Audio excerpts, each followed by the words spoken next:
Mr. Bazan, 5 minutes.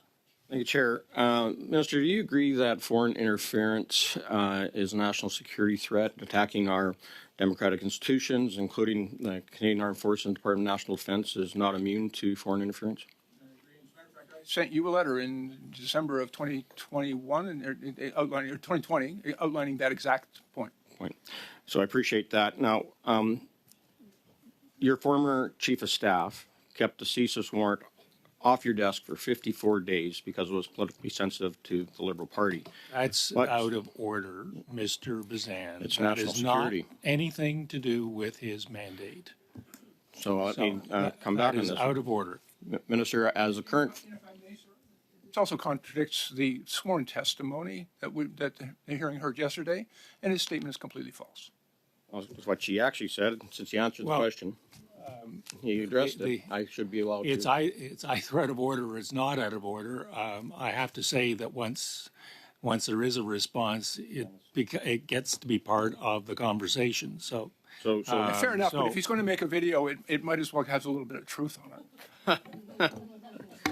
All right, carry on, and we can stay with the program. So again, in your current role, then, as Minister of National Defense, and from time to time, there's orders that come across your table that are going to be dealing with issues like foreign interference, like national security, that are going to require your sign off. Your former chief of defense, or your former chief of staff, withheld documents from you for 54 days. How does that not violate and contravene our national security? And again, the premise of your question is false and contradicts the sworn testimony that the Commission heard yesterday. As well, there's nothing political in decisions with respect to the national defense. So if I quote Ms. Estradas, she said, anytime there is a name of someone I knew mentioned in a warrant or intelligence report, I always let the director and minister know. So first of all, she must have let you know then you must have been sitting out on it for 54 days based upon her own testimony. Mr. Bazan, you're making stuff up that isn't true. And I appreciate that's your want, but and you may have, you're making a video, and that's fine. But what you're saying is simply not true, and it has been contradicted by the sworn testimony of other witnesses, and I've appeared before that hearing 3 times and given sworn testimony, and I'm very pleased to be able to go tomorrow and give that sworn testimony again.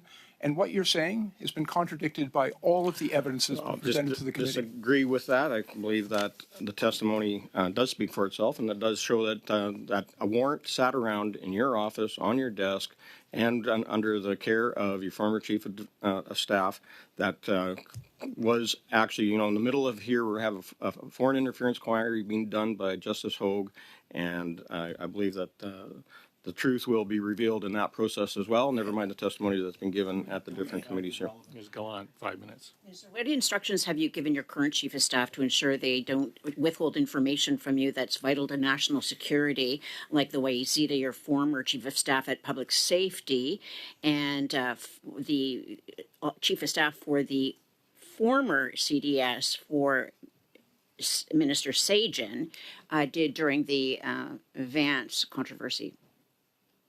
I reiterate my view that this is the mandate of the current minister, and his commentary on previous ministers' practices or non-practices is out of scope. However, having said that, proceed. I'll defer to your ruling as to whether or not this is in scope or not. Okay, so there are no measures taken to overcome the problems we had with and as a point of clarification, I did not say that. Okay, so are you satisfied that Canada is investing sufficiently in cyber capabilities to deter and respond to non-state cyber aggression? Yeah, we've got some really good news on that. Just a few weeks ago, we stood up our new Canadian Armed Forces Cyber Command under General Yarker they'll be located here in Ottawa, and there's been some very significant new investments. Great. In our North Strong and Free, I would point out an investment of more than $1 billion in cyber capabilities at CSE, and I'm sure that my colleague from CSE will be able to expand on that later. How do the repeated breaches at GAC continue to occur? And again, I'm in this room. Unfortunately, I'm not going to talk to you a little too much about those things. I think there's some great work that is being done by, and particularly by CSE. They need more money to get what needs to be done to keep it secure. How are you going to get that money? The government of Canada experiences billions of attacks on its systems each and every day.